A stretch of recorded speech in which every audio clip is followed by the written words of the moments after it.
Le mont Erebus, nommé d'après le dieu grec des ténèbres et fils du chaos, ce volcan recouvert de glace domine les eaux glacées de l'Antarctique depuis aussi longtemps que l'on s'en souvienne.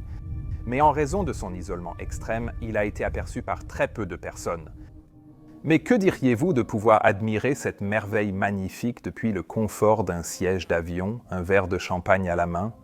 C'est exactement ce que Air New Zealand a promis à ses clients, à partir de janvier 1977, pour briser les barrières de la dernière frontière et pour démocratiser l'Antarctique. Et cette idée allait finalement se terminer dans l'horreur. Air New Zealand a proposé dès 1969 d'opérer des vols touristiques commerciaux vers l'Antarctique. L'idée était alors d'utiliser des Douglas commerciales 8 de passagers et de faire voler des touristes de la Nouvelle-Zélande jusqu'à la station McMurdo, une base de recherche américaine, puis de les ramener chez eux. En fait, cette idée est allée assez loin dans la phase de planification. Mais finalement, elle a été abandonnée car il était tout simplement trop coûteux d'atterrir à McMurdo pour faire le plein. Les Douglas commerciales, 8 de la compagnie, trop gourmands en carburant, ne pouvaient pas faire l'aller-retour sans escale. Mais l'idée n'a jamais complètement disparu, elle est simplement restée en suspens pendant quelques années, jusqu'en 1976 lorsque la compagnie aérienne nationale australienne Qantas a annoncé qu'elle allait bientôt commencer à proposer des vols touristiques sans escale au-dessus de l'Antarctique. À cette époque, Air New Zealand avait acquis des Douglas commerciales 10 à 3 moteurs offrant une autonomie bien supérieure aux Douglas commerciales 8 et était donc capable de voler jusqu'à McMurdo et de revenir sans escale. Ce n'allait pas être un vol commercial ordinaire, c'était au contraire quelque chose qu'aucune compagnie aérienne n'avait jamais tenté auparavant. Vous voyez, les vols touristiques impliquent de nombreux facteurs auxquels nous, les pilotes, n'avons normalement pas à penser. Puisque le but de ces vols n'est pas d'emmener les passagers de A à B de la manière la plus sûre et la plus efficace possible, mais plutôt de les divertir. Un vol touristique peut donc impliquer de voler à basse altitude pour offrir aux passagers une belle vue sur le paysage et beaucoup de navigation à vue. En résumé, piloter manuellement l'avion en se guidant sur les repères visuels, ce qui n'arrive jamais en opération normale en compagnie aérienne.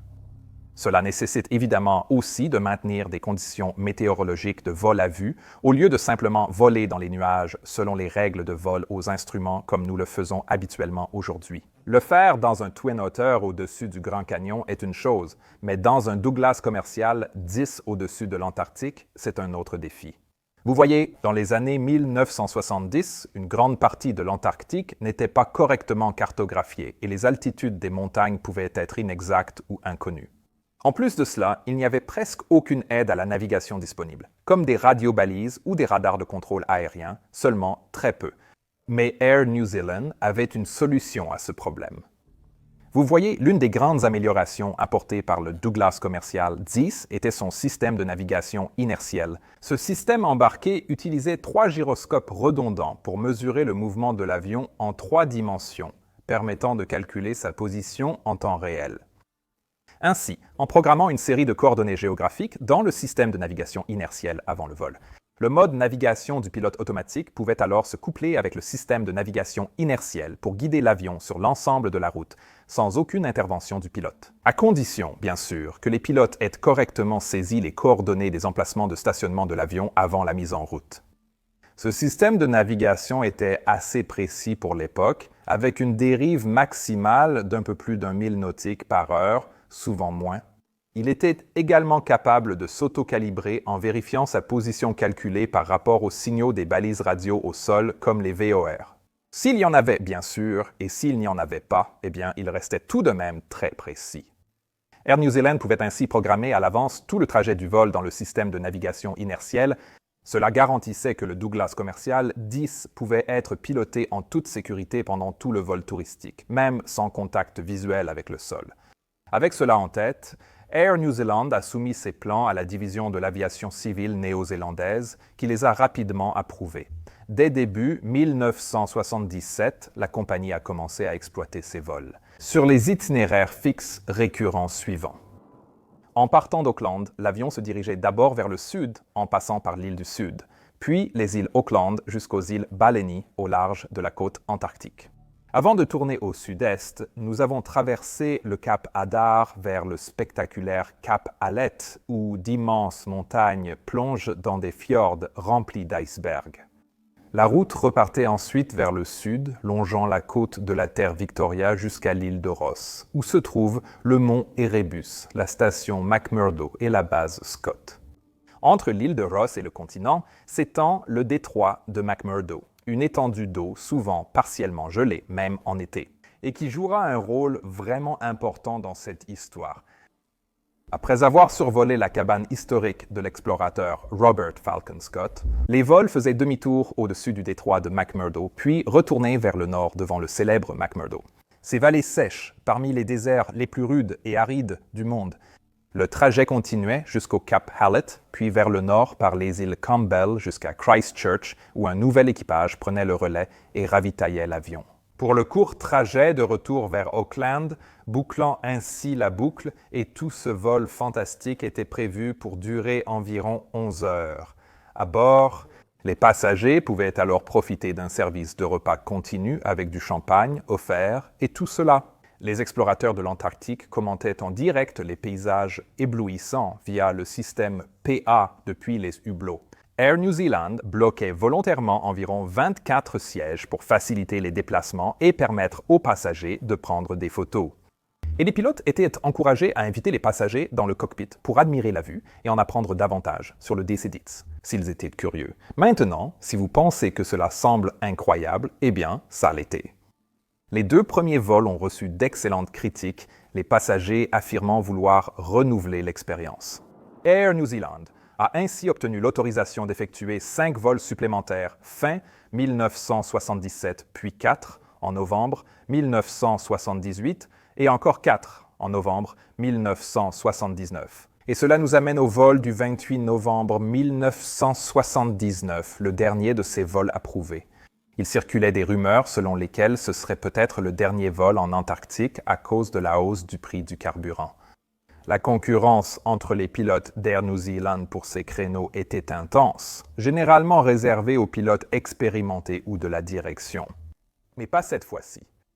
Au lieu de cela, l'homme choisi pour commander ce tout dernier vol touristique, Tango Echo 901, était un commandant de bord de 45 ans avec 11 150 heures de vol à son actif, dont 2 872 sur le Douglas commercial 10. Il était donc assez expérimenté, mais pas autant que certains des autres pilotes qu'il avait surpassés pour obtenir ce poste. Maintenant, cela pouvait être dû au fait qu'il était connu de ses collègues comme un pilote extrêmement méticuleux et consciencieux, ainsi qu'une personne très agréable avec qui travailler. Son second serait un copilote de 37 ans, totalisant plus de 7 900 heures de vol, dont plus de 1300 sur le DC-10, et en raison de la durée du vol, il était également secondé par un copilote de relève de 39 ans. L'équipage comptait aussi un mécanicien navigant principal et un suppléant, avec respectivement plus de 10 800 et 6 400 heures de vol. Mais il est important de noter ici que le seul membre de l'équipage à avoir réellement volé vers l'Antarctique auparavant était le mécanicien navigant principal. Et cela allait devenir par la suite un point sensible. Vous voyez? D'après les règles d'Air New Zealand, les pilotes allant dans certaines zones, dont l'Antarctique, devaient avoir déjà effectué au moins un vol supervisé dans cette région, avant de pouvoir s'y rendre en tant que commandant de bord, ce que ce commandant n'avait apparemment pas fait. La CAD avait levé cette exigence à la demande d'Air New Zealand, qui estimait que cela était inutile puisque les vols n'atterrissaient même pas en Antarctique de toute façon. Mais il est apparu plus tard que le personnel américain de la base de McMurdo n'était pas vraiment impressionné par cela. Vous voyez, leurs pilotes devaient voler en Antarctique pendant toute une saison avant de pouvoir obtenir un poste de commandant de bord. Donc, certains d'entre eux estimaient qu'Air New Zealand faisait preuve d'une certaine imprudence en envoyant des pilotes sans aucune expérience de l'Antarctique. Ce qui me semble justifié étant donné que ces vols pouvaient devoir effectuer une navigation visuelle dans un environnement potentiellement très dangereux, avec de nombreux défis propres à l'Antarctique. Maintenant, si vous vous rendez en Antarctique ou peut-être ailleurs pour les vacances, je suppose que vous ne voulez surtout pas perdre le contact avec vos proches restés chez vous ou gaspiller votre temps de vacances. À chercher des cartes SIM locales pour éviter des frais d'itinérance exorbitants. Rester connecté dans le monde d'aujourd'hui devrait être simple, abordable et sans tracas. Grâce au sponsor du jour Olafly, c'est désormais possible. Le nouvel abonnement eSIM Olafly. Les forfaits Olafly vous permettent de rester connecté dans plus de 160 pays avec une configuration simple. Inutile de changer de carte SIM à chaque passage de frontière. Et plus de frais d'itinérance surprise à votre retour, juste une connexion de données instantanée et fiable où que vous alliez. Vous pouvez choisir entre 2 forfaits mensuels. Le forfait Lite avec jusqu'à 25 gigaoctets, qui est parfait pour la messagerie, les appels ou l'envoi de photos de vacances. Ou le forfait illimité, parfait pour les appels vidéo prolongés, le télétravail ou créer du contenu en mobilité. Les 2 forfaits se renouvellent chaque mois automatiquement pour éviter toute pénurie de données. À votre retour, mettez votre abonnement en pause et réactivez-le lors de votre prochain voyage. C'est une configuration simple à faire une seule fois. Créez votre compte, choisissez un forfait et recevez aussitôt les infos de votre eSIM dans votre boîte de réception. Et le meilleur, c'est que vous pouvez garder votre numéro d'origine peu importe où vous voyagez. Alors, pour commencer, scannez ce code QR ou rendez-vous sur eSIM.olafly.com. Barre oblique plan pour bénéficier de 10% de réduction, aussi bien sur les abonnements mensuels qu'annuels, lorsque vous utilisez le code MENTOUR lors du paiement. Merci à Olafly pour le sponsoring de cette vidéo. Le 9 novembre, 19 jours avant le vol évoqué dans cette histoire, tous les pilotes affectés au trajet ont assisté à un briefing animé par le pilote responsable de l'autorisation de trajet d'Air New Zealand. Et cela allait s'avérer être un moment crucial. Mais avant que nous puissions vraiment nous plonger dedans, je dois rapidement expliquer comment l'enquête sur cet accident a finalement été menée. Parce qu'il y a beaucoup de controverses sur ce qui s'est exactement passé et ce qui a été dit lors de ce briefing et en fait autour de presque tous les autres aspects de ce vol également. En termes très simples, l'enquête initiale sur la sécurité a été menée par le Bureau néo-zélandais d'enquête sur les accidents aériens, ou Office d'enquête sur les accidents aériens, dirigé par le chef inspecteur des accidents aériens, Ron Shipandai. Le Office d'enquête sur les accidents aériens manquait alors d'expérience institutionnelle. Et comme cette enquête s'éternisait, il est vite devenu évident qu'une investigation plus approfondie serait également nécessaire. Le Premier ministre de Nouvelle-Zélande a donc nommé le juge Peter Mann à la tête d'une commission royale d'enquête à juge unique, qui aurait le pouvoir de convoquer des témoins, de les contre-interroger, de recueillir des preuves et, en fin de compte, de tirer des conclusions sur ce qui s'est réellement passé, pourquoi et surtout qui en était responsable. Maintenant, ces 2 enquêtes ont finalement abouti à des conclusions radicalement différentes, non seulement sur les causes de l'incident, mais aussi sur certains des faits fondamentaux de ce qui s'est réellement passé. Au fil de cette histoire, je vous donnerai plus de détails, mais pour l'instant, il suffit de savoir que lorsque je parle du rapport Chippendale, je fais référence aux conclusions de l'enquête initiale de l'Office d'enquête sur les accidents aériens, et lorsque je parle du rapport Mahon, je fais référence aux conclusions de la Commission royale d'enquête. Quoi qu'il en soit, revenons à ce briefing. Ce briefing visait surtout à familiariser les équipages avec les procédures spéciales de navigation en grille au sud du 60e parallèle. Il incluait aussi des informations sur la zone de destination, une vidéo sur les procédures et la géographie, et un exercice sur simulateur de 45 minutes.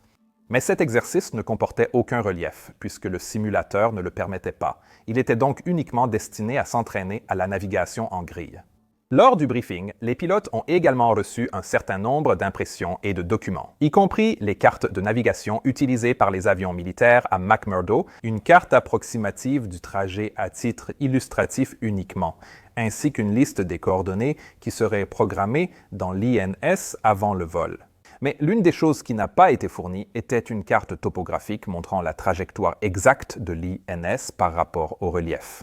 Et ce sujet n'a même pas été abordé. En plus de cela, la vidéo et les documents imprimés indiquaient également que les altitudes minimales de sécurité en conditions météorologiques de vol à vue étaient de 16 000 pieds jusqu'à la station McMurdo, puis une descente à 6 000 pieds était autorisée sous guidage radar du contrôle aérien. Mais ce n'était pas un minimum réglementaire. En fait, la réglementation néo-zélandaise n'exigeait qu'une séparation de 500 pieds avec le relief en VMC. Donc, à la place, il s'agissait d'une politique interne d'Air New Zealand qui avait été approuvée par la CAD lorsque l'agence avait validé ses vols vers l'Antarctique. Mais plusieurs pilotes qui avaient effectivement effectué ces vols ont ensuite témoigné devant le juge Mahon qu'au briefing de route, on leur avait dit qu'ils pouvaient descendre jusqu'à 1500 pieds, s'ils ont l'autorisation du contrôle aérien de McMurdo. Mais les pilotes occupant des postes de direction chez Air New Zealand ont tous nié qu'une telle autorisation ait jamais été donnée. Ce qui constitue le premier de nombreux cas d'un curieux fossé entre les pilotes de ligne réguliers et la direction de la compagnie, qui est apparu plus tard lors de la commission royale d'enquête de Mahon. Donc, vous devriez peut-être commencer à en tenir compte en arrière-plan maintenant. Il y avait beaucoup de points importants qui n'ont pas été abordés dans ce briefing de route, comme les bases des altitudes minimales, la pertinence de la route militaire indiquée sur la carte de McMurdo. Quelles conditions d'urgence nécessiteraient un atterrissage sur la piste de glace de McMurdo? Et s'il existait des phénomènes visuels ou météorologiques particuliers propres à l'Antarctique qui pourraient être pertinents pour l'opération? L'enquête Mahon a révélé que les contrôleurs de McMurdo ignoraient les altitudes minimales données aux équipages et qu'Air New Zealand n'avait pas consulté la marine américaine sur l'approche de McMurdo. Les contrôleurs de McMurdo n'étaient même pas au courant qu'on attendait d'eux qu'ils fournissent un guidage radar pour les descentes jusqu'à 6000 pieds au sud de la station. Et en fait, selon le rapport Mahon, les contrôleurs américains n'auraient probablement pas approuvé cela, puisque leur couverture radar au sud de la station était pratiquement inexistante. En réalité, aucun des vols antarctiques n'a finalement utilisé cette descente radar, pour des raisons que nous aborderons plus tard. Mais tout cela illustre simplement le manque de planification et de coordination adéquate de la part d'Air New Zealand en ce qui concerne ces vols. Et c'est quelque chose que les rapports Chippendale et Mahon ont tous deux souligné par la suite. Quoi qu'il en soit, après avoir pris des notes lors du briefing et ramené les impressions à la maison pour les étudier, les quelques pilotes sélectionnés ont ensuite attendu le grand jour. Et enfin, le 28 novembre, les membres d'équipage de cette histoire sont arrivés tôt le matin à l'aéroport d'Auckland, se sentant en forme et reposés après avoir eu plusieurs jours de congé auparavant. Leur DC-10 de 5 ans fonctionnait parfaitement, brillant sur le tarmac, selon les documents de dispatch. Une météo excellente pour la phase vers l'Antarctique. Au-dessus de l'Antarctique, la météo annoncée était bonne à passable, avec des conditions dégagées près du cap Hallett. On passait à 3000 pieds de nuages fragmentés à couvert près de la station McMurdo, mais il restait plus de 40 miles de visibilité sous la base des nuages, malgré quelques averses de neige éparses. Ainsi, avec ces conditions, les 5 membres d'équipage sont allés préparer l'appareil, tandis que les 15 agents de bord supervisaient l'embarquement de leurs 237 passagers, y compris le personnel de cabine, commentateur. Le commentateur initialement prévu était Sir Edmund Hillary, premier à gravir l'Everest, mais il a annulé pour une tournée de conférences aux États-Unis. Ainsi, le commentateur allait finalement être Peter Mulgrew, un célèbre alpiniste et explorateur qui avait accompagné Hillary lors de plusieurs grandes expéditions en Antarctique et dans l'Himalaya. Pendant qu'il installait l'ambiance, l'équipage programma la trajectoire INS vers l'Antarctique. Habituellement, ces données de trajectoire seraient insérées directement dans l'ordinateur de navigation via une cassette. Mais comme il s'agissait d'un vol non programmé, les coordonnées de chaque point de cheminement devaient être saisies manuellement puis vérifiées. Le processus s'est déroulé sans problème et à 08h17, le vol TE-901 a décollé d'Auckland vers le sud, survolant la Nouvelle-Zélande puis le grand océan austral. Après avoir quitté l'espace aérien néo-zélandais, les pilotes ont activé le mode navigation du pilote automatique et suivi la route système de navigation inertielle, passant d'abord au-dessus des îles Auckland, puis vers le sud jusqu'aux îles Baleine. Comme prévu, l'enregistreur de vol pouvait enregistrer toute modification manuelle des coordonnées de l'avion dans l'ordinateur de navigation. Selon le rapport Mahon, aucune mise à jour n'a été faite. Et cela signifiait très probablement que l'avion suivait sa route par rapport à des repères identifiables lorsqu'il a survolé les îles Baleine et que la dérive de l'INS était probablement proche de zéro.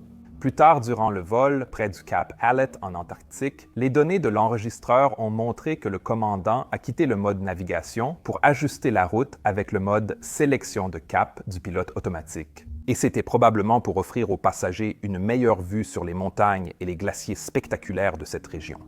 Ensuite, après avoir dépassé le cap, le commandant de bord a réactivé le mode navigation et a repris la route de navigation sans effectuer de réglage manuel pour compenser la dérive. À ce stade, il n'y avait aucun signe de problème. Le temps était superbe, sans nuages, et les passagers apprécièrent la nourriture et les commentaires d'experts, comme prévu. Alors que le vol se poursuivait presque plein sud le long de la côte en suivant la route de navigation, l'équipage a vite contacté la base Scott sur l'île de Ross par radio. Et, comme c'était la coutume, lors de ces vols, ils ont ensuite diffusé la communication sur le système de sonorisation de bord. Ils échangeaient des blagues pour divertir les passagers. À ce moment-là, l'équipage aurait également effectué un briefing de descente en prévision de leur descente à une altitude plus basse pour la partie touristique dans la région de McMurdo. L'enregistreur du cockpit n'a gardé que les 30 dernières minutes, donc nous ignorons ce qui a été dit avant. Lorsque l'enregistreur de la parole dans le cockpit a commencé à enregistrer à 13h17, on entendait le commandant dire « Je pense que nous allons commencer la descente un peu plus tôt ici ». Ce commentaire indiquait sans doute un léger changement de plan par rapport au briefing précédent, probablement car des rapports signalaient que la base des nuages était passée de 3000 à 2000 pieds devant eux. Le vol était encore en condition de ciel dégagé à ce moment-là, mais les zones nuageuses devant eux auraient probablement été visibles au loin.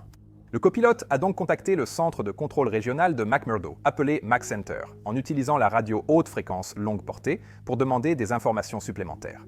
Et le MaxCenter a répondu en disant que la zone restait nuageuse à 2000 pieds, avec une visibilité de 40 miles sous les nuages et quelques averses de neige.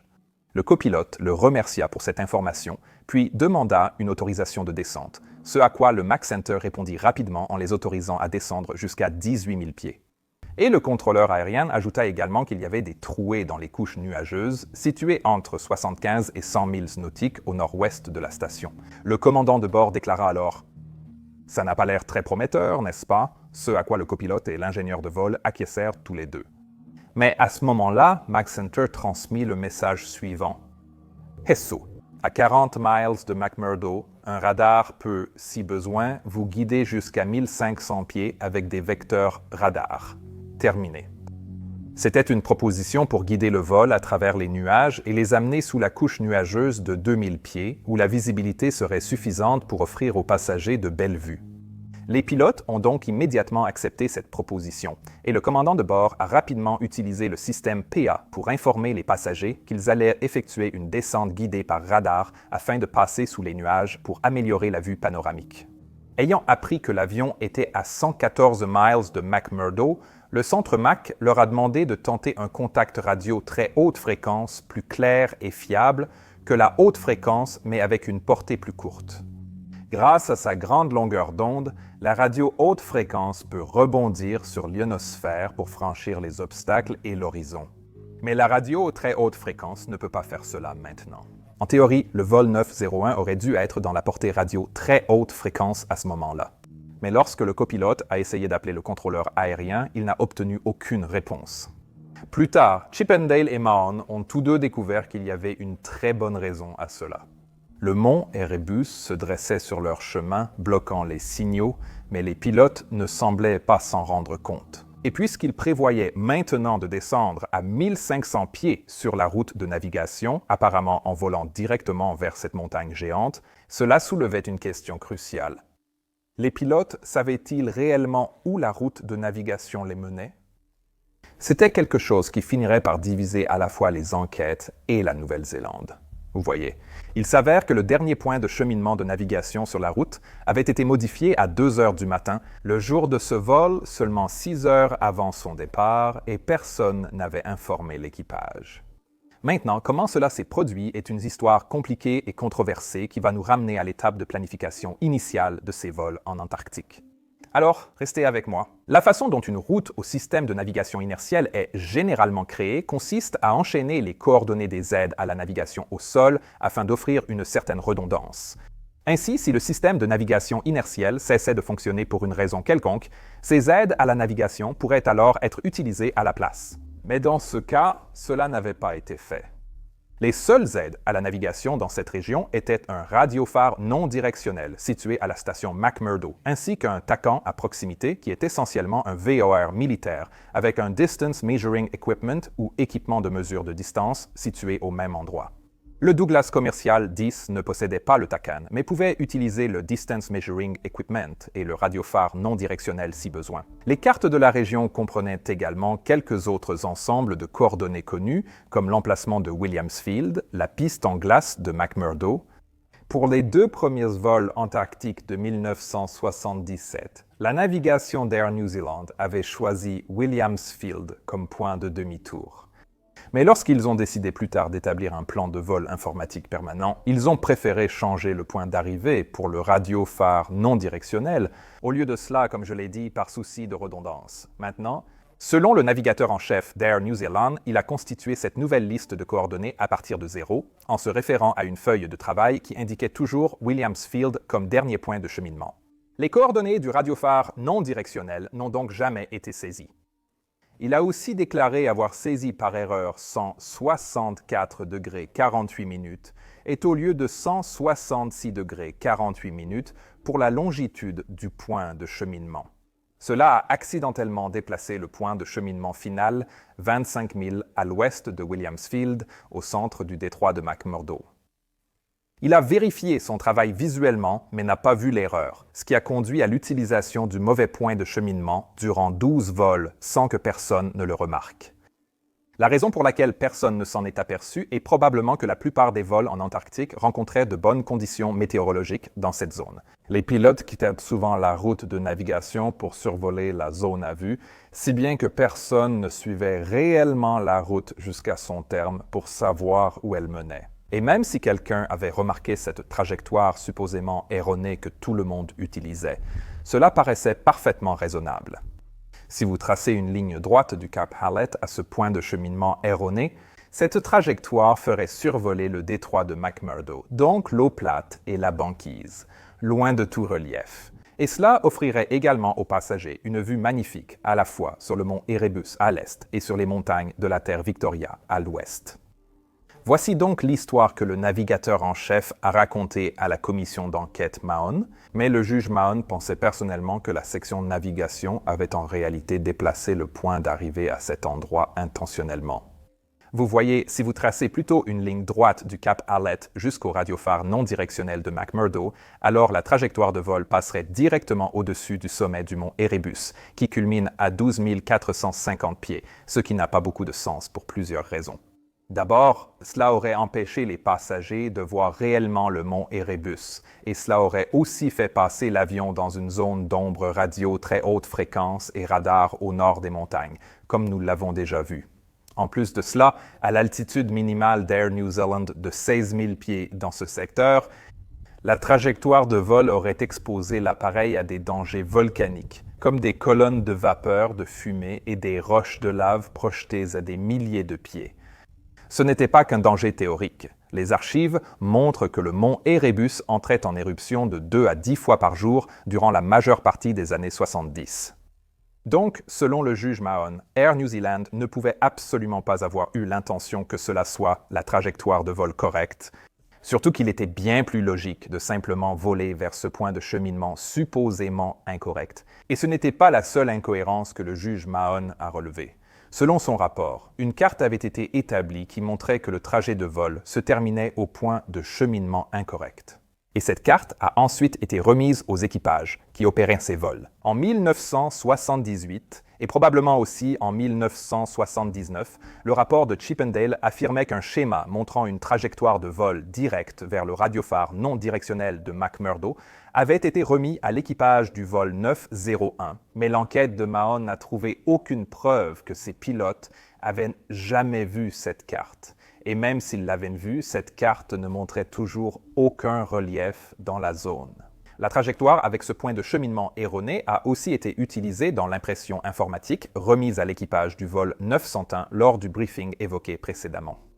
Mais ensuite, quelque chose s'était produit. Lors de l'un de ces vols, qui a eu lieu le 14 novembre, le commandant de bord avait par hasard effectivement survolé le TACAN. Tout en regardant l'affichage de l'erreur de trajectoire latérale, qui montre en gros la différence entre les coordonnées actuelles et la route de navigation. Et il a été surpris de voir que l'erreur indiquée était de 27 milles nautiques, alors qu'il pensait que le vol aurait dû être parfaitement aligné. Maintenant, Il ne pensait pas que c'était une erreur, parce que, d'après ce qu'il savait, le dernier point de cheminement était toujours censé se trouver au beau milieu du détroit de McMurdo.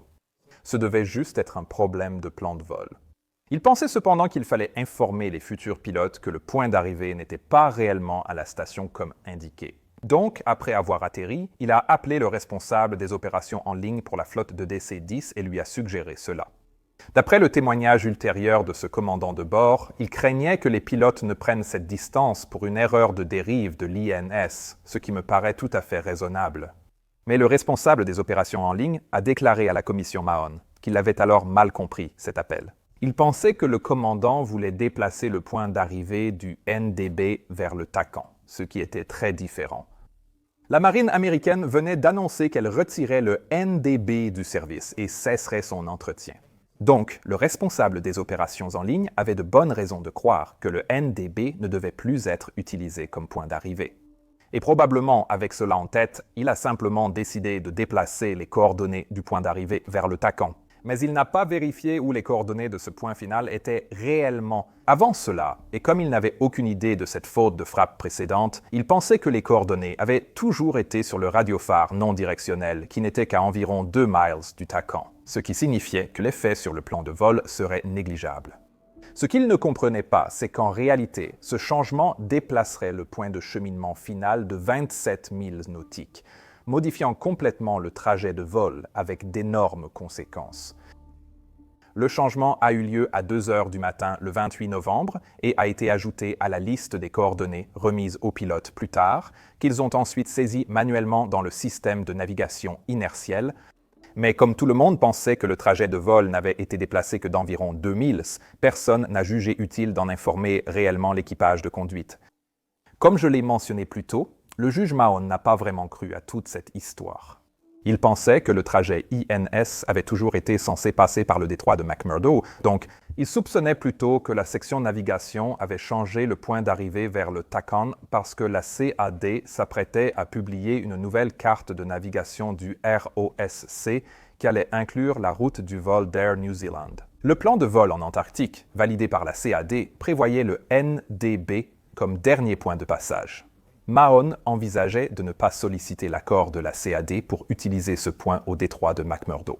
La compagnie aérienne l'avait utilisé informellement, puis l'a rétabli quand il est devenu clair que la CAD le découvrirait.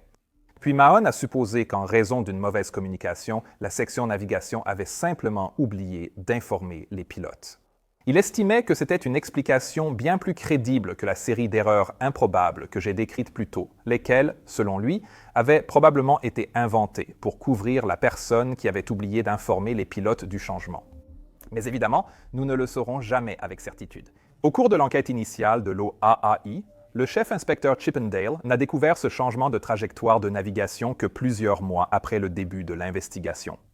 Et lorsque les médias ont eu connaissance de cette information, Air New Zealand a tout simplement nié l'affaire. Mais cela s'est bel et bien produit, et Chippendale s'est donc retrouvé avec la question de savoir si l'équipage savait ou non où la trajectoire de navigation les mènerait. Dans son rapport, il a mentionné plusieurs facteurs qui auraient pu donner à l'équipage l'impression que la trajectoire de navigation descendait à travers le détroit de McMurdo ainsi que certains documents de briefing. Mais dans le rapport, il a également écrit qu'il n'y avait, je cite, « aucune preuve suggérant qu'ils avaient été induits en erreur par cette faute dans le plan de vol qui leur avait été présenté lors du briefing. » Maintenant, cette conclusion n'a aucun sens pour moi, et elle n'en avait pas beaucoup non plus pour beaucoup d'autres personnes à l'époque. L'épouse du commandant de bord et ses 2 filles aînées ont témoigné devant le juge Mahon, qu'elles avaient vu le commandant de bord faire des marques sur un atlas et une carte topographique la veille du vol et qu'il avait emporté ces cartes avec lui dans l'avion. Mahon supposait que, sans carte topographique fournie pour la route navigation lors du briefing, le commandant avait choisi de tracer la sienne en plaçant les coordonnées reçues sur une carte adaptée. Mais souvenez-vous, l'impression des points de cheminement fournis lors du briefing contenait toujours ce point d'arrivée étrange, supposément incorrect, au milieu du détroit de McMurdo. Selon toute vraisemblance, la route soigneusement tracée par le commandant sur sa carte différait de celle réellement programmée dans le système de navigation inertielle, et il aurait été très improbable qu'il remarque qu'un seul chiffre avait changé pendant qu'il saisissait manuellement ses coordonnées, s'il était même celui qui l'avait fait. En outre, jusqu'au cap Hallett, la route INS aurait été exactement la même que celle qu'il avait tracée. Et l'absence de dérive pendant le vol aurait encore renforcé sa confiance dans sa précision. Il aurait également su, en discutant avec d'autres pilotes, que tous les vols précédents depuis 1977 étaient passés par le milieu du détroit de McMurdo. Ainsi, avec cela à l'esprit, le juge Mahon a conclu que le commandant de bord croyait presque certainement que la route INS le ferait passer par là, et absolument pas au-dessus du mont Erebus. Maintenant, certains pilotes, en particulier les pilotes de la direction d'Air New Zealand, ont soutenu qu'en tant que commandant de bord, il avait le devoir de savoir exactement où il se trouvait et où il allait. Ce qui est techniquement vrai, mais je pense que c'est extrêmement injuste dans ce cas. Vous voyez, il aurait été possible de découvrir cette trajectoire modifiée en comparant les coordonnées géographiques réelles de l'avion avec la carte du commandant de bord. Il était très peu probable qu'il le fasse, alors qu'il venait tout juste d'effectuer ce contrôle au cap Hallett et n'avait constaté aucune dérive appréciable. Et pourquoi son vol serait-il différent de tous les autres vols qui avaient déjà emprunté ce trajet? Donc en réalité, il y avait très peu de chances qu'il découvre cette erreur, à moins qu'il ne voie un repère ou quelque chose qui donnerait une indication claire de leur position réelle. Mais souvenez-vous, il n'était jamais allé en Antarctique. Le briefing n'avait inclus aucune photo du terrain dans cette zone et le mont Erebus, devant eux, était de toute façon probablement complètement couvert de nuages. À bord du vol 901, l'équipage essayait toujours de joindre la tour de contrôle de McMurdo, appelée Ice Tower. Souvenez-vous, McCenter avait promis une descente radar jusqu'à 15 pieds, mais seul Ice Tower, disposant du vrai radar, pouvait l'autoriser. Ice Tower n'avait que la très haute fréquence sans capacité radio haute fréquence et les pilotes, par conséquent, ont passé pas mal de temps à essayer de les joindre sans succès. Nous savions que c'était à cause de l'ombre du signal du mont Erebus, mais les pilotes n'étaient sans doute pas trop inquiets de l'absence de contact. Ils savaient que la portée des fréquences, très hautes fréquences de McMurdo, était assez variable selon les conditions extérieures, donc ils supposaient probablement que c'était cela qui causait le problème. Pendant ce temps, des passagers visitaient le poste de pilotage et discutaient avec l'équipage hors service et le commentateur, conversation captée sur l'enregistreur du cockpit. Cela a duré 10 minutes jusqu'à 13h31 quand le commandant a dit « Je vais devoir faire un tour d'orbite ici, je pense ». Cela a ensuite été suivi d'une réponse inintelligible, à laquelle il a ajouté « En fait, c'est dégagé ici, si on descend ». Il a ensuite demandé au copilote d'appeler McCenter sur HF et de demander une descente supplémentaire, car ils avaient maintenant un contact visuel avec le sol et pouvaient donc effectuer un tour d'orbite si nécessaire.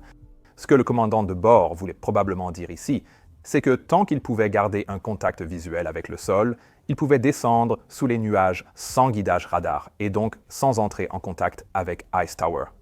À ce stade, il survolait une couche nuageuse continue qui s'étendait de 2000 pieds jusqu'à environ 10 000 pieds. Donc, s'il voulait traverser cette couche, il ne pouvait le faire qu'avec un guidage radar.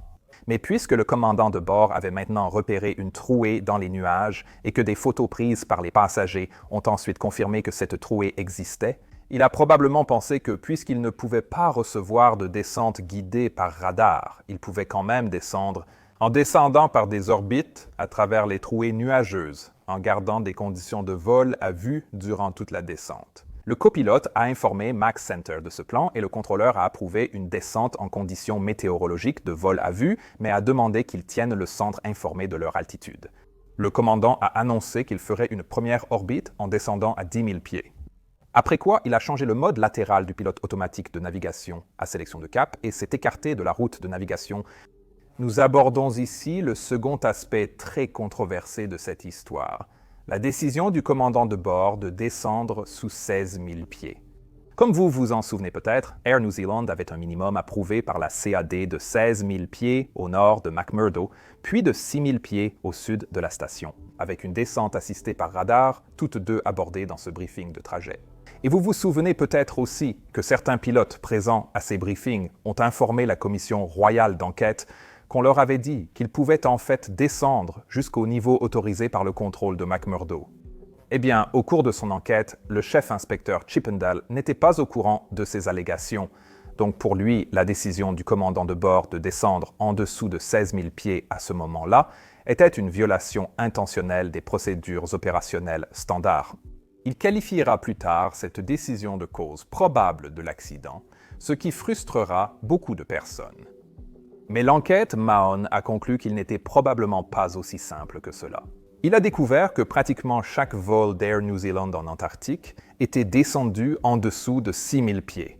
Et pire encore, il pensait que la direction d'Air New Zealand avait tacitement approuvé cette pratique et avait ensuite caché cette information à Chippendale. Plusieurs anciens pilotes de l'Antarctique ont admis lors de l'enquête être descendus plus bas, y compris un qui occupait un poste élevé au sein de la direction d'Air New Zealand. Et la plupart d'entre eux pensaient également qu'ils n'avaient enfreint aucune politique de l'entreprise en agissant ainsi.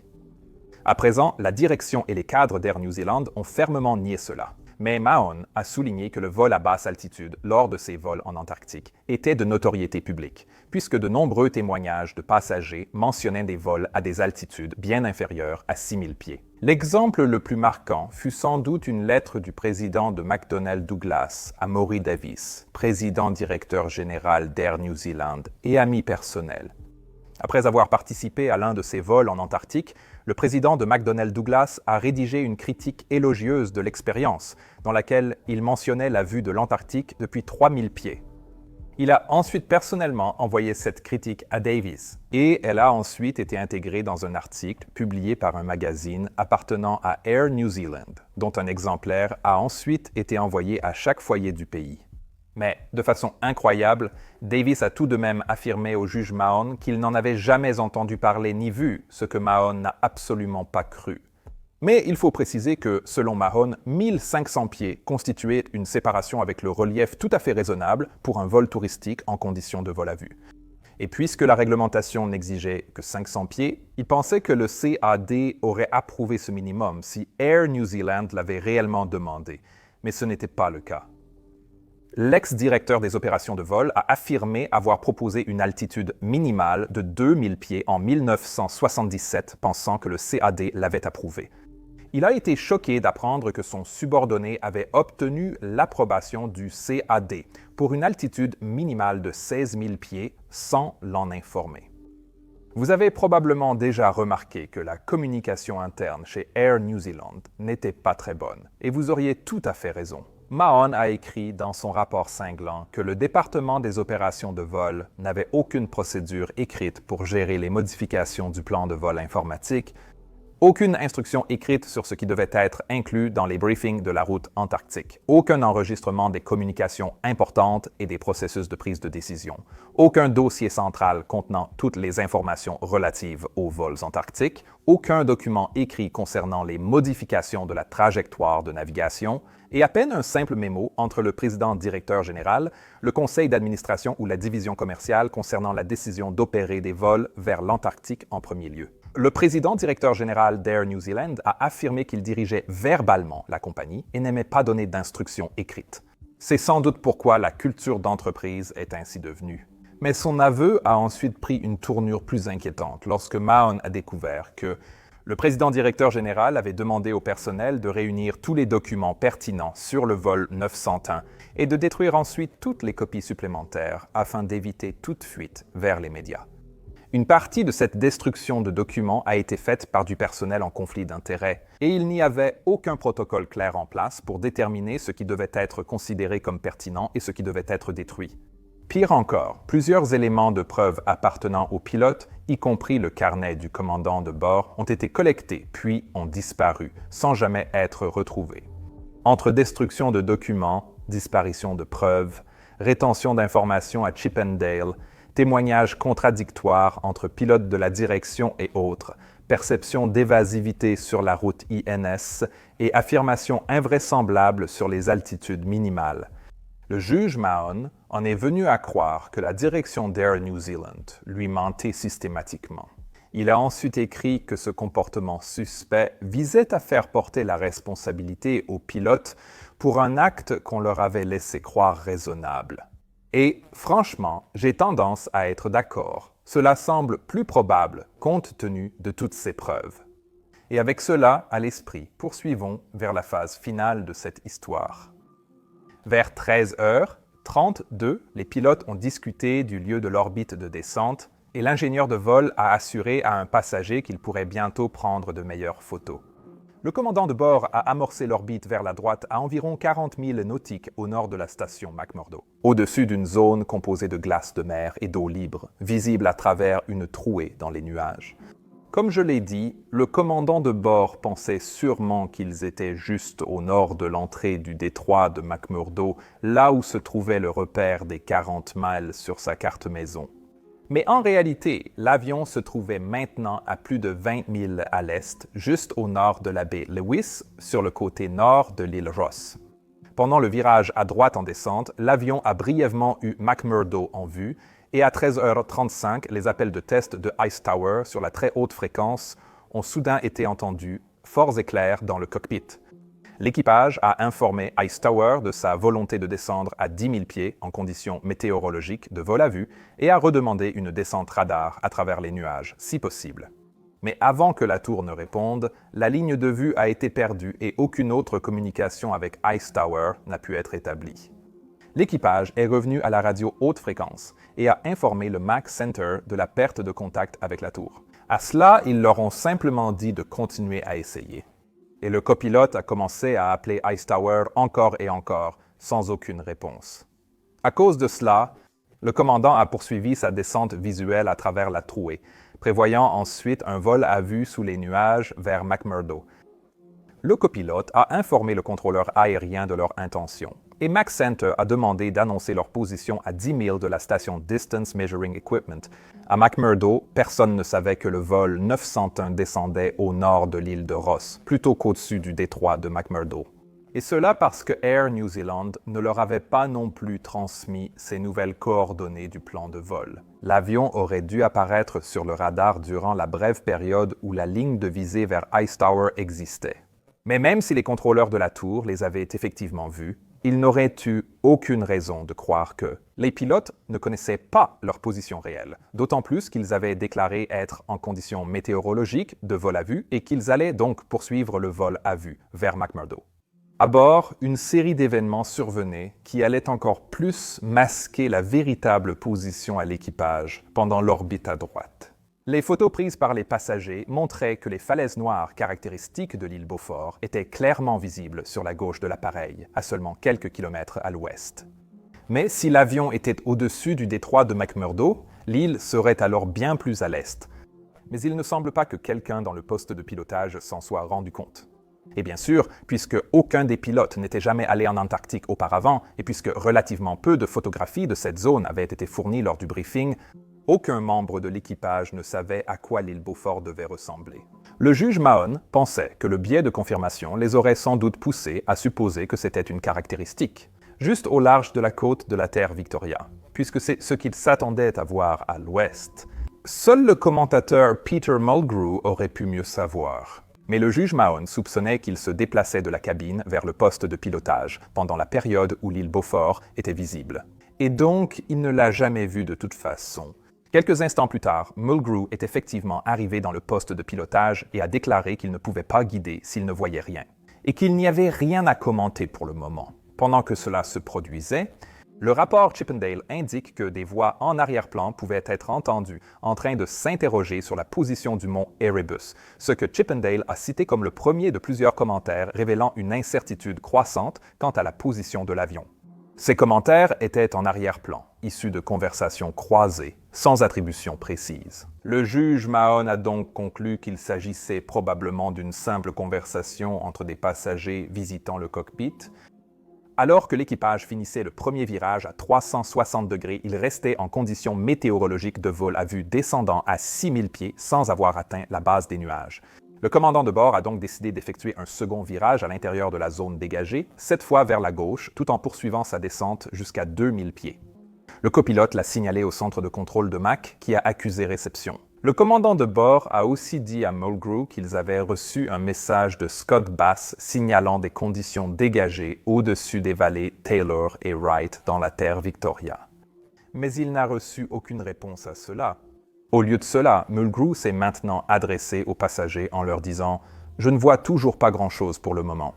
Je vous informerai dès que j'aurai un indice sur notre position. » Ce qui montrait de façon concluante qu'il n'avait certainement pas vu l'île Beaufort ni aucun autre repère à ce moment-là. L'avion a continué sa descente et bientôt le copilote a annoncé 1000 à descendre pour atteindre leur altitude prévue de 2000 pieds. Le commandant de bord a continué d'utiliser le bouton de sélection de cap pour les ramener vers leur cap initial. Et en arrière-plan, des conversations entre des personnes non identifiées semblaient à nouveau capter quelqu'un demandant où se trouvait Erebus. Une autre personne a dit qu'il était à gauche, à environ 20 à 25 miles, mais d'autres ont exprimé des doutes ou de l'incertitude. Mais toutes ces phrases étaient en fait notées comme inintelligibles dans la transcription originale. Chippendale a toutefois invoqué son interprétation de ces phrases pour affirmer que l'équipage doutait de sa position et que le commandant ignorait les inquiétudes de ses mécaniciens. Mais l'enquête Mahon n'a pas accordé beaucoup d'importance à cette interprétation.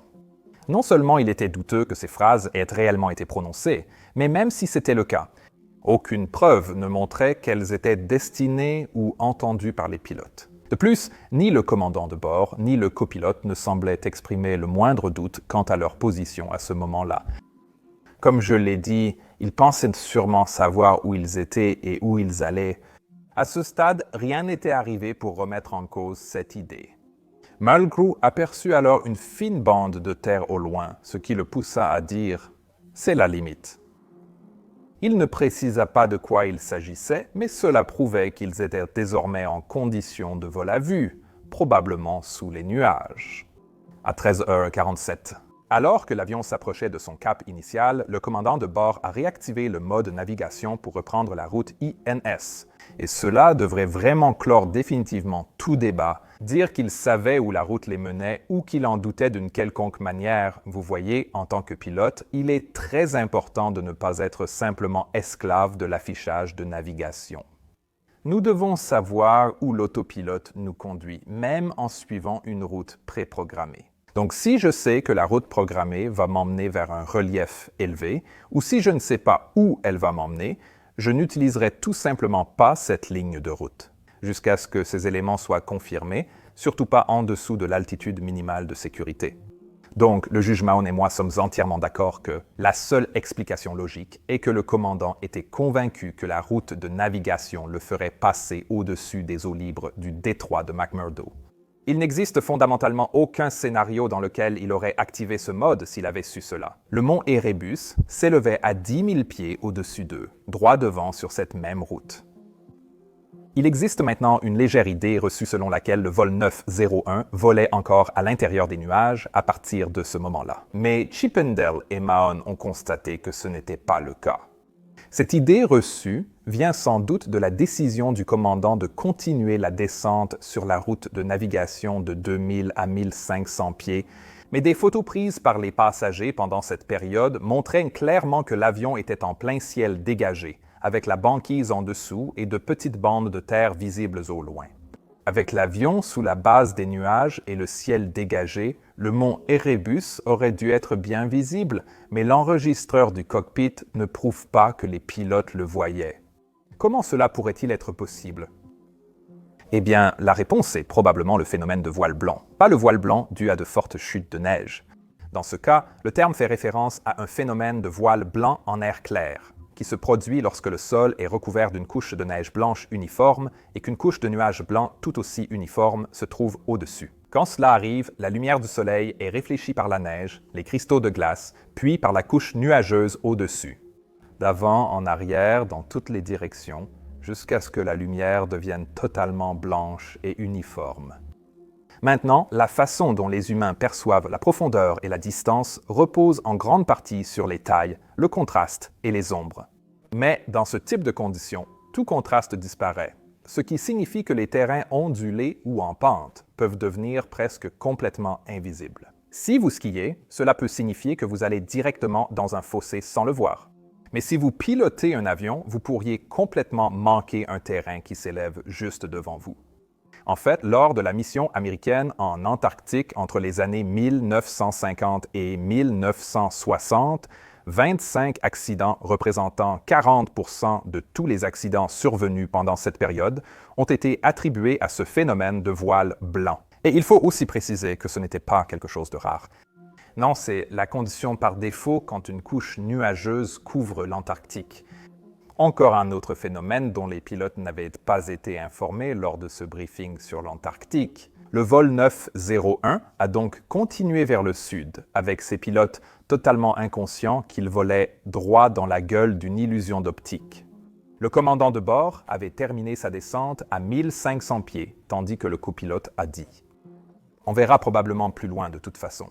Ce qui aurait pu signifier que descendre les aiderait à voir plus loin dans ce qu'ils pensaient être le détroit de McMurdo, et que cela pourrait donc les aider à identifier certains repères. En arrière-plan, le CVR a continué à capter des bribes de conversation que Chippendale a ensuite transcrites comme « un peu épais là, hein, Bert, et tu restes vraiment longtemps aux instruments cette fois, n'est-ce pas ?» Et avec cela, une nouvelle controverse a éclaté au sujet de la transcription du CVR lors de l'enquête Mahon. Il est apparu qu'un groupe de pilotes d'Air New Zealand et d'enquêteurs de l'Office d'enquête sur les accidents aériens avaient écouté les enregistrements du CVR au siège du National Transportation Safety Board à Washington, et qu'ils avaient ensuite passé 5 jours à produire une transcription des conversations souvent étouffées et faibles dans le cockpit. Beaucoup de lignes étaient ainsi jugées inintelligibles. Mais plus tard dans l'enquête, le chef-inspecteur Chippendale a ensuite emmené le CVR au Royaume-Uni et a consulté des experts en analyse audio là-bas qui l'ont aidé à étoffer cette transcription. 55 ajouts et modifications ont été réalisés, sans relecture par l'équipe de transcription d'origine, ni par quiconque connaissant l'équipage, le Douglas commercial, 10 ou les opérations d'Air New Zealand. Les 2 phrases que je viens de citer figuraient parmi celles ajoutées plus tard par Chippendale. Il s'en est servi pour suggérer une inquiétude croissante des mécaniciens naviguant sur la météo à l'arrière du poste de pilotage. Mais le juge Mahon a constaté qu'aucune de ces phrases n'était intelligible, ni même ne ressemblait à ce qui avait été écrit, ce qui était probablement le mieux illustré par le fait que personne dans le poste de pilotage n'était nommé. Bert. Mahon a écrit que Chippendale lui-même était affecté par un biais de confirmation et qu'il a donc interprété ces phrases inintelligibles d'une manière cohérente avec son idée préconçue de ce qui se passait. En réalité, les preuves montraient qu'il n'y avait alors ni alarme ni inquiétude dans le cockpit. Pas encore. À gauche et à droite, les pilotes auraient maintenant pu voir 2 étendues de terre distinctes au loin. Il s'agissait des rivages du Cap Tennyson et du Cap Bird, qui encadraient l'entrée de la baie Lewis, juste au nord du mont Erebus. Mais si les pilotes pensaient qu'ils étaient réellement en train de pénétrer dans le détroit de McMurdo et n'étant jamais venus dans cette région auparavant, ils ont probablement supposé qu'il s'agissait des 2 caps à l'entrée du détroit de McMurdo. Au contraire, cela se serait produit malgré le fait que l'entrée du détroit de McMurdo est bien plus large que celle de la baie Lewis. Mais en Antarctique, sans objet reconnaissable, à part la glace à perte de vue, il est incroyablement difficile d'estimer les distances, même dans des conditions parfaites. Ainsi, le biais de confirmation et le manque d'expérience préalable en Antarctique ont probablement refermé le piège. Au cours des secondes suivantes, le commandant de bord a demandé s'il captait le signal du Distance Measuring Equipment, probablement parce qu'il ne repérait aucun repère visuel et voulait donc vérifier leur position. Le copilote a répondu qu'il ne captait rien et le commandant de bord a commenté. Ces conditions n'ont vraiment pas l'air bonnes du tout, n'est-ce pas? Très probablement à cause du manque croissant de définition du relief, mais malgré tout, sans se rendre compte que les étendues blanches devant eux n'étaient là plus seulement de la brume. En réalité, c'était la pente du mont Erebus qui s'approchait rapidement. Quoi qu'il en soit, au commandant de bord, le commentateur a répondu « Non, ils ne le font pas ». Et le commandant de bord a alors demandé au copilote s'il pouvait essayer de contacter à nouveau Ice Tower, probablement pour tenter de confirmer leur distance. Le copilote a essayé, mais il a de nouveau échoué. À travers la fenêtre du cockpit, le commentateur a déclaré Cela semble être la limite de l'île Ross, a répondu l'ingénieur de vol. Je n'aime pas ça. Le commandant a alors demandé au copilote s'il avait eu une réponse de Ice Tower, ce qui n'était pas le cas. Et avec un sentiment d'appréhension soudaine, le commandant de bord déclara « Nous sommes à 26 miles au nord, il va falloir qu'on grimpe pour sortir de là. » Par là, il voulait probablement dire qu'à une distance de 26 miles à parcourir, ils auraient dû apercevoir certains des repères de McMurdo, et comme ce n'était pas le cas, il était maintenant temps de grimper et de se réorienter. Le copilote a répondu « Oui, tu peux virer à droite. » Il n'y a pas de relief si tu fais un demi-tour, ce qui n'était en réalité pas le cas. Il ne voyait pas le relief à cause du voile blanc. Le commandant de bord est alors passé du mode navigation au mode sélection de cap et a commencé à tourner le bouton vers la droite, ce qui a fait entrer l'avion dans un virage léger à droite. À ce moment-là, il n'y avait toujours aucune urgence dans la voie ou les actions des pilotes, ce qui nous montre simplement qu'à ce stade, il croyait toujours être au-dessus du détroit de McMurdo et sortir de la situation, parce qu'il ne trouvait pas de repères, pas parce qu'il se sentait vraiment en danger.